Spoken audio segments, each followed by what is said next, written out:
Okay, let us get into another on the ground spiritual game. Okay.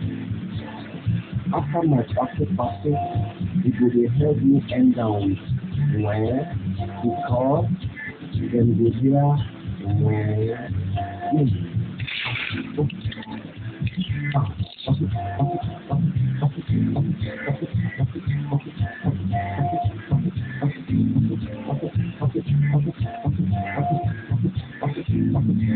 oh, yeah. When the one to come, like the government, then government to the government. Bolivia, then Federation Council.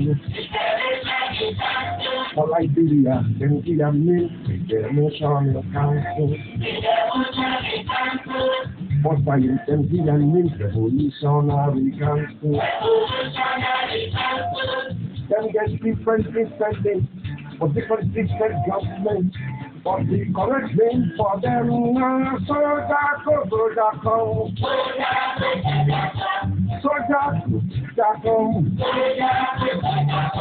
First time to the government. If you have the direction, come to you. Every young subject comes to you. The revolution now comes to you.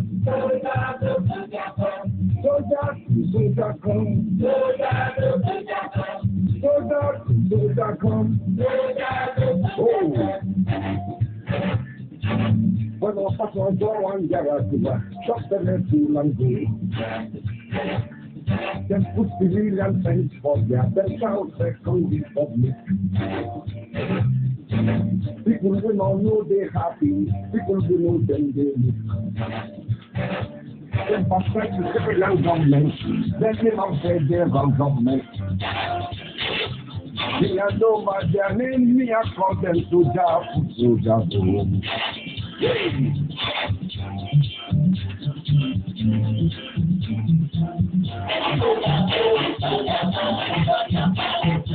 Now, so our life for Africa, they're going to the city, getting independence.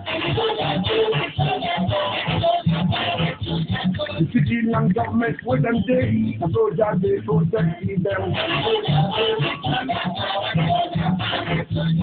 When our life we roll small, we don't go long to head for wall. When our life we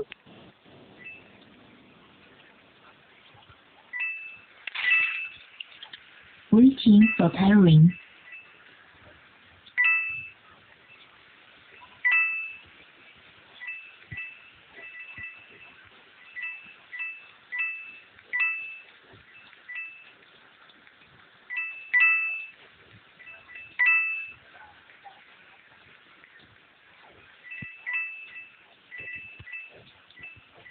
Bluetooth connected. Well, I guess that's the $1 million question. Okay, well, I don't know.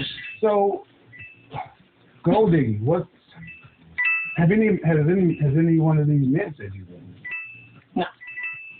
There's no supporting evidence. I think it's just public speculation. I like to call them fan theories. Very interesting. I mean, to be honest with you, my biggest thing is I'm from Ocean Springs, Mississippi. Oh, damn. Yeah, you know where that is? No. Okay, exactly my point. No, we're Mississippi, goddamn. I moved from Grand Rapids. Oklahoma look down on Mississippi. All right, so I think for me my following from the ground up. And as you grow, Why do you're following on Instagram? yes, because I started my Instagram account in summer 2012. Why? I'm big fitness, and I actually believe media for the boy talent. Was that some kind of soccer video? I used to play soccer. I used to have a real talent. Okay. So what was the first video that kind of launched you? Was back in 2000? Because I remember hearing something about some soccer video. Was it a lot of you? Yes, I mean I would always, shoot the ball, but it would be in like short, ass out. I couldn't have the short in there. All right. Some people loved it. Of course. I mean, if you guys didn't like it, well, I couldn't do it. So it was there point because you started to be a fitness, or was it to be an IG model / influencer? I would say at the time it was fitness. And then I was in a situation because the guy I was dating at the time, I was living in his parents' basement. And I remember setting my iPad up, taking pictures, showing my body, what would be considered kind of like IG model pictures now where you show your body, whatever. And I just remember saying, people are going to know my name. Like, people are going to know who I am. And probably a year after that, probably a year and a half, I did a video with World Star Candy. Remember, because you're still not in that world. No, I've been on World Star, and I'm like, how strange is that? Me on World Star. And I'm like on one of the... Yeah. Yeah, anyway. Press Bluetooth, there's a Bluetooth company. Okay.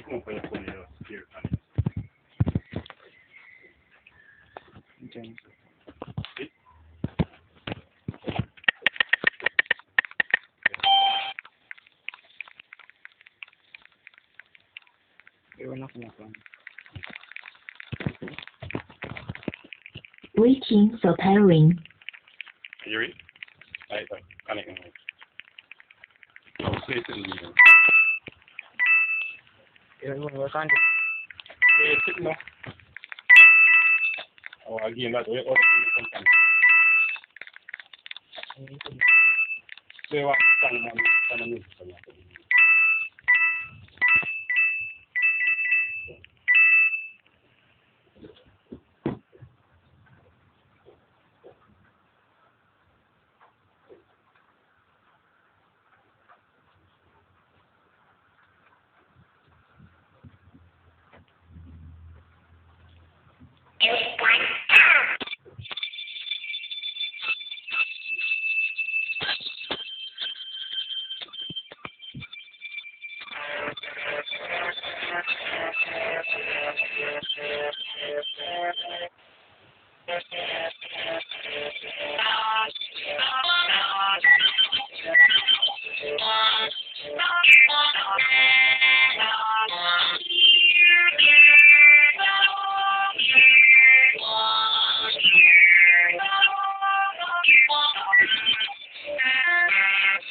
Isang ka lang, S-E-L-O.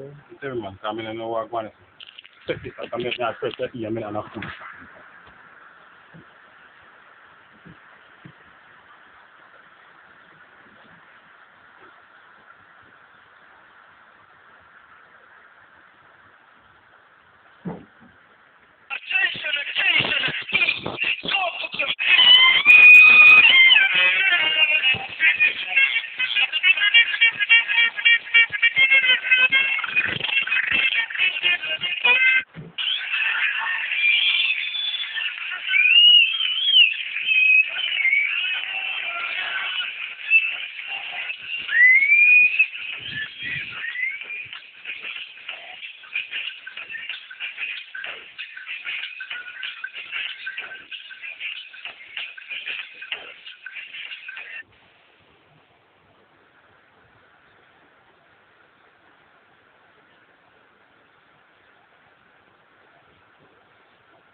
Oh, so what you want to record now?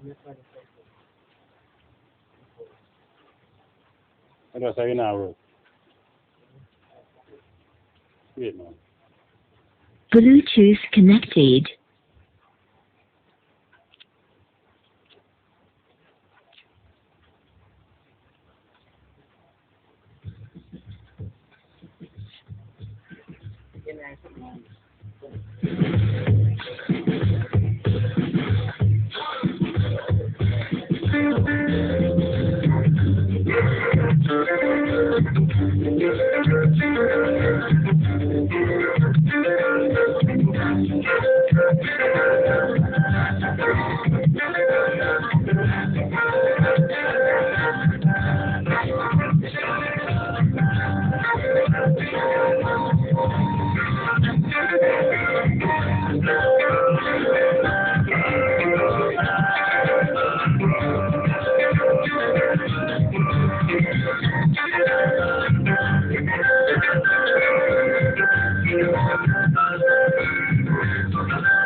What is that?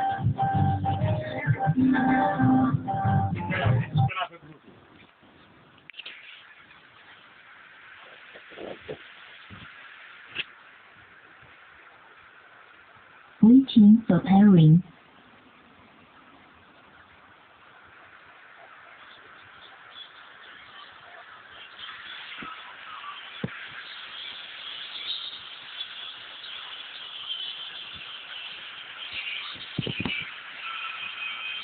Bluetooth connected.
I'd like to call your attention. We have not shown this type of appreciation and shipment that below income. We have not shown how to appreciation of the African mind as a thinking mechanism with something to contribute to all mankind, to the whole world. And you have forgotten that the first concept of humanity started in Africa, among African people.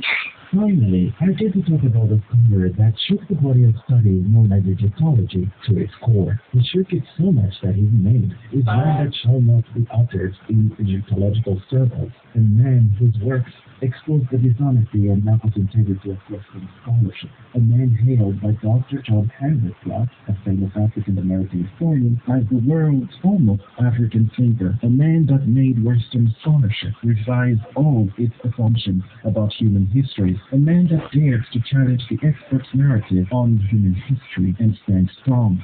However, there are those who would beg to differ. Some accuse him of being a pseudoscientific or an unscientific researcher, a politician that abused science, a fraud, an imposter, a falsifier of history, a revolutionist, a myth creator, and etc. But are all these accusations true? Do these claims have any weight? Do his detractors accurately depict his character? Do they do justice to his thesis when asked about it? Do they fairly characterize the essence of his work? And also, who even was this scholar? That scholar's name was Sheikh Anta Diop. If you want to find out about the man known as Sheikh Anta Diop and what he did, keep watching this video. So the first question I deem important to answer is, who was Sheikh Anta Diop?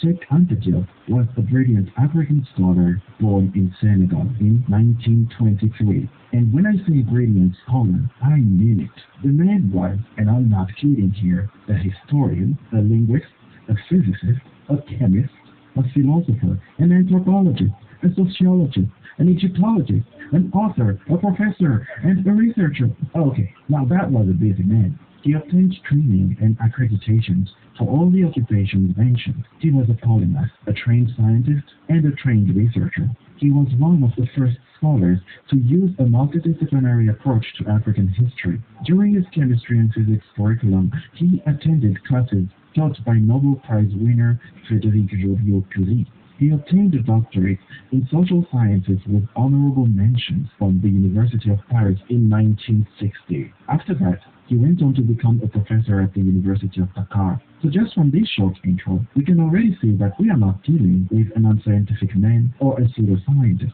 The man was a trained researcher of the fields he challenged. Hence, we are not dealing with a non-expert in the field discussing things that they may not have fully understood. So what did Dr. Diop actually challenge? Well, Sheikh Anta Diop challenged the idea that Africa had no historical past. I know, right? Crazy stuff. We all know Africans have no past. The great philosopher Hegel said so. It's a fact. Europeans. Anyways, in his quest to prove that Africa indeed had a historical past, Sheikh Anta Diop, in his research, came upon evidence that Egypt was of Black African origin, and in his own words, he was bothered by it. Why? Because he claimed that they would accuse him of lying or trying to give Africa a mythical great past. For you see, at the time, it was common knowledge that Africa had no past up until Europeans came upon its shores. This was told to Sheikh Anta Diop and countless other people when he was in school. But even then, he knew it was all BS, showcasing an early ability to sniff out BS of the so-called experts, who then were claiming boldly that Africa hadn't contributed anything to human history, or more accurately, to civilization. This belief is still alive today, though not as much as before. One can still hear an echo of this belief in the words of ex-French President Sarkozy when he claims that, and I quote, Africa has not entered history enough. BS, of course, since humanity's history started in Africa. I mean, Africa is the birthplace of humanity, just so everyone knows. Mind you, this fact was also being extremely challenged at the time Sheikh Anta Diop was doing his research and study. And guess who contributed into proving this fact?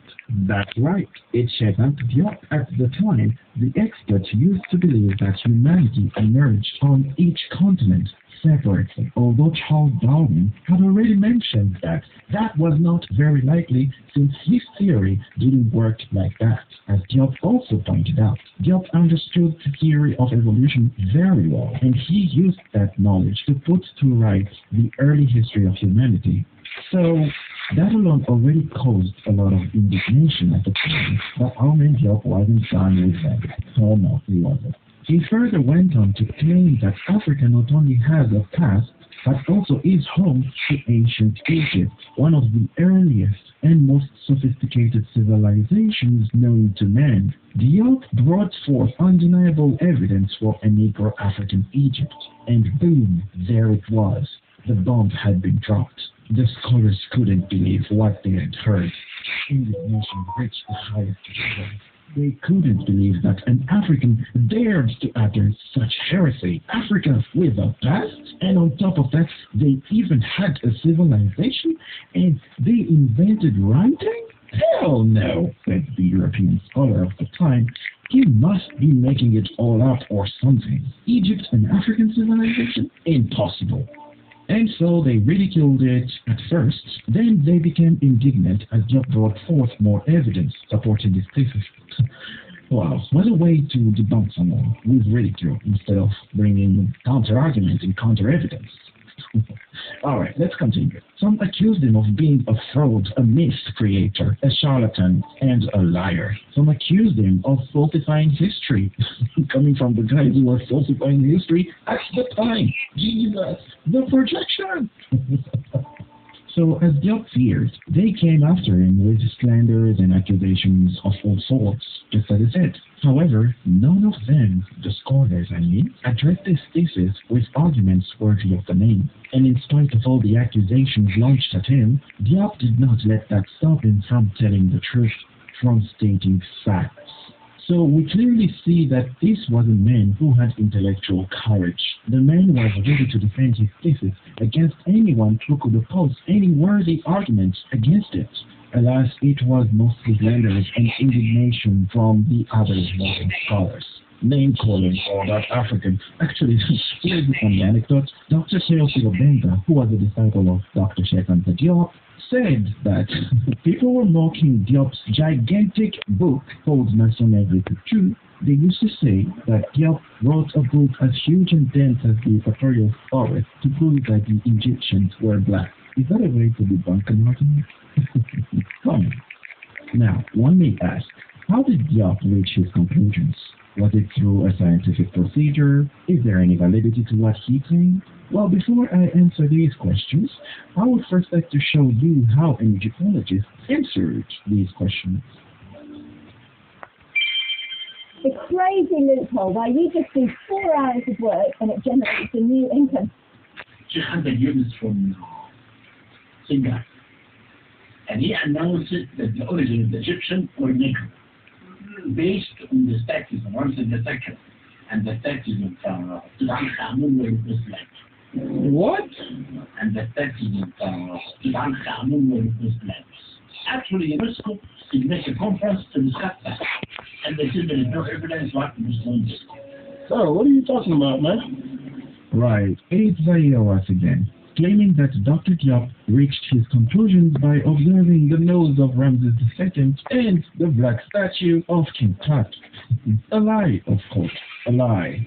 My guy Kawat is lying. He is completely misrepresenting Diop's thesis here. Unlike what the other played there in the videos, Diop did not come to his conclusions after seeing the black statue of King Tut. Come on, man. We are talking about a trained scientific researcher here and a historian.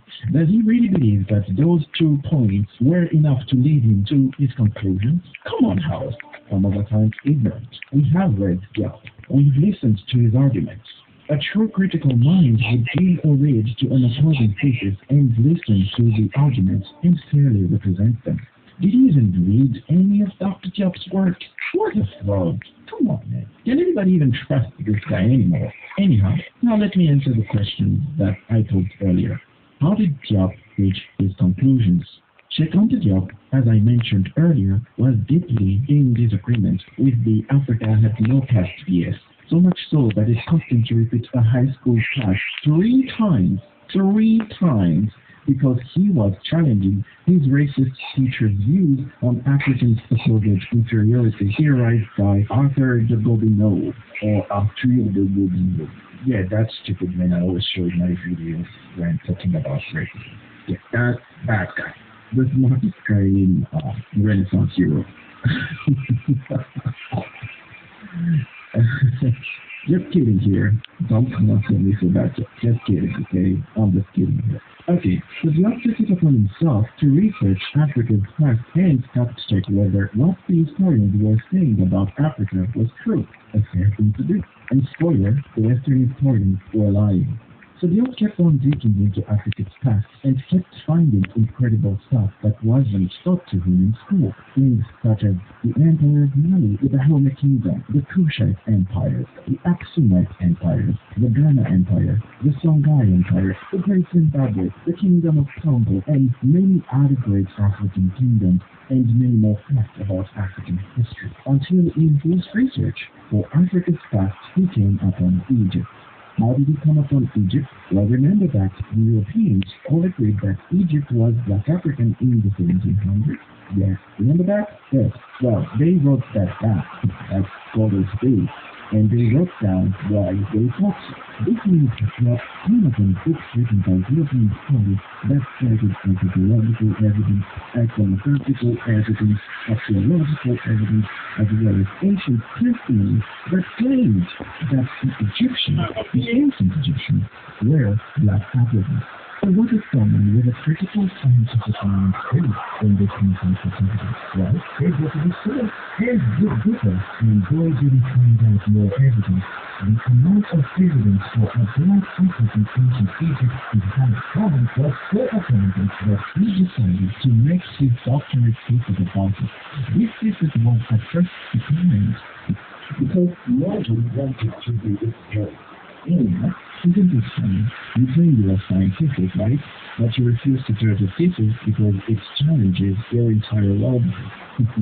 Anyway, that didn't stop on him, not at all. He actually doubled down and added more evidence that could not be ignored, and so the thesis was finally received.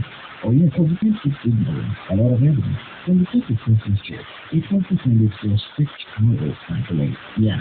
6 hours. Let's ask him. After this thesis, Diop received his doctorate of arts in social sciences with honorable mentions. He later published his thesis and popularized it in his first book, National Institute, a book that was later translated into English with the title The African Origin of Civilization, Myth or Reality. This book contains all of Diop's arguments for a Black African ancient Egypt. It is a big book containing ancient testimonies, linguistic evidence, iconographical evidence, and cultural evidence to support his thesis, as well as an understanding of how the knowledge was buried by Western scholarship. In the book, he also addresses various opposing arguments. It's not just some random guy who saw the black statue of King Tut, as was mentioned, and decided that Egypt was black because of that. It's not.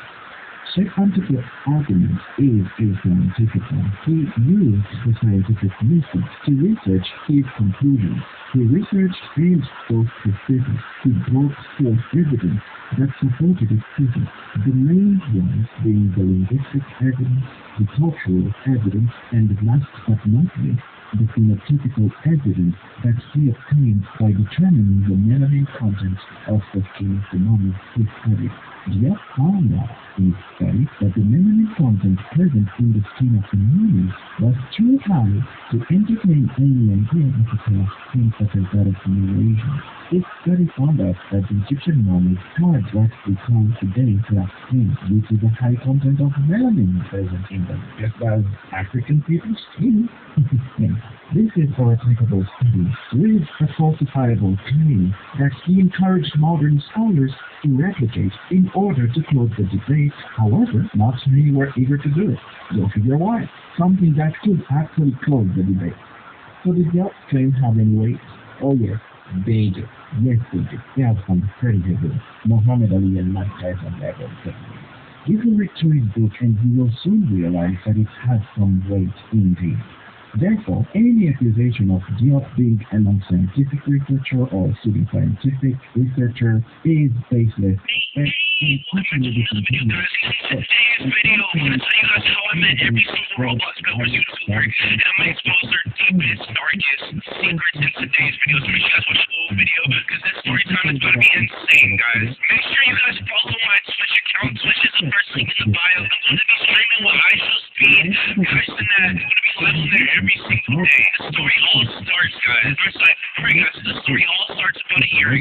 here we go. I didn't even start playing Roblox, guys. So I started playing Roblox. As soon as I started playing Roblox, I met my first friend, Project Supreme. He has 2 subscribers, guys. And then within his friend group, he had Tapwater in his friend group, guys. So Tapwater was the first male YouTuber that I met. And me and Tapwater became good friends, guys. As soon as I met Tapwater, I noticed something strange about him, guys. I'm gonna get to that in the end of the video. I'm gonna get to that later in the video, guys. But make sure you guys do not miss this part. But anyways, so I met Tapwater first, and I met him in real life, like the next 2 weeks after I met him on Discord, bro. Like I met him on Roblox, and I met him in real life, like the next 2 weeks. So it was actually insane how fast I met him, bro. So me and Tapwater were good friends. Like we talk pretty much every single day, guys. There's also like 10 more people in our friend group, but you guys don't really know what kind of like you guys don't really know them because they stopped on YouTube, guys. But YK and Master was also in the friend group, guys. So YK and Master and Tapwater were the first people that I met, and actually are members YouTubers that you guys really watch and know every single day, and Project Supreme as well. So everything was cool.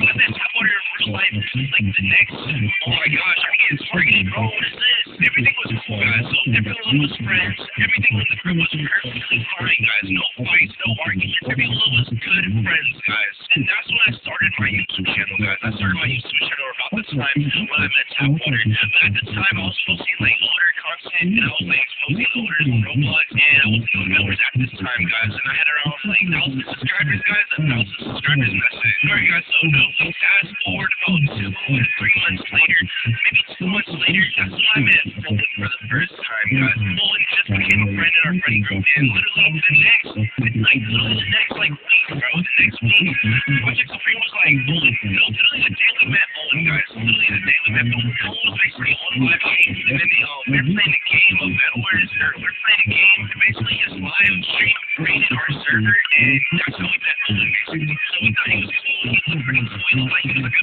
we invited him literally the same day we met him. They own one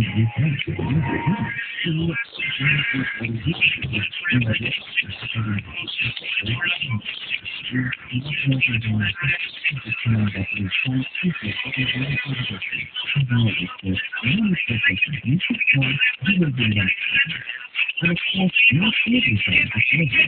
There are also some attention about what is the content of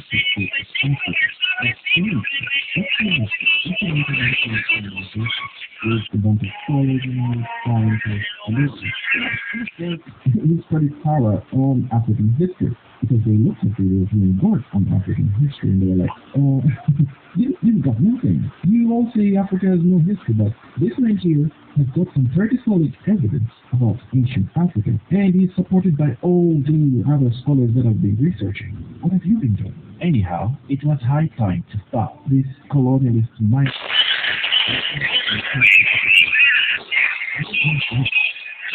In every country,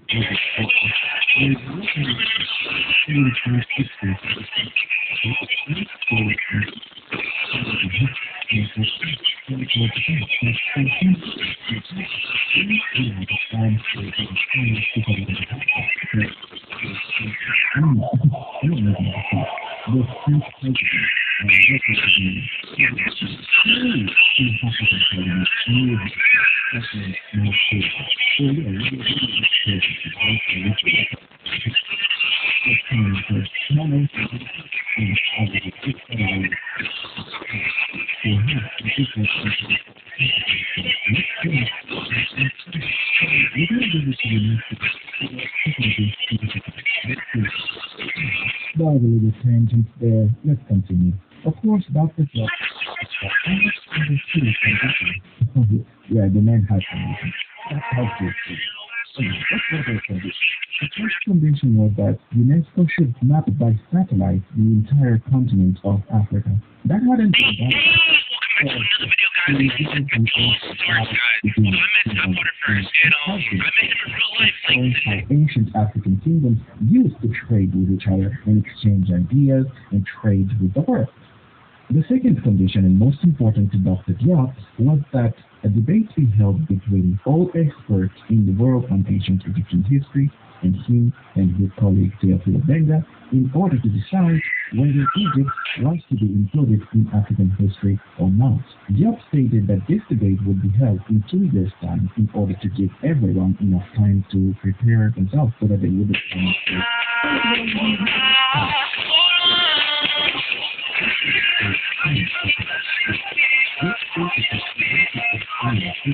so that if the Egyptologists managed to refute the ancient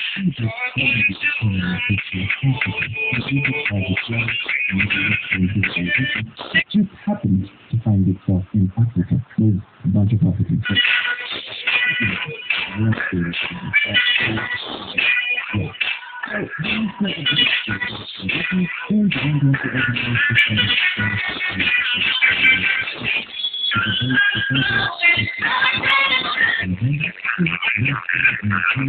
Egyptologists and scholars.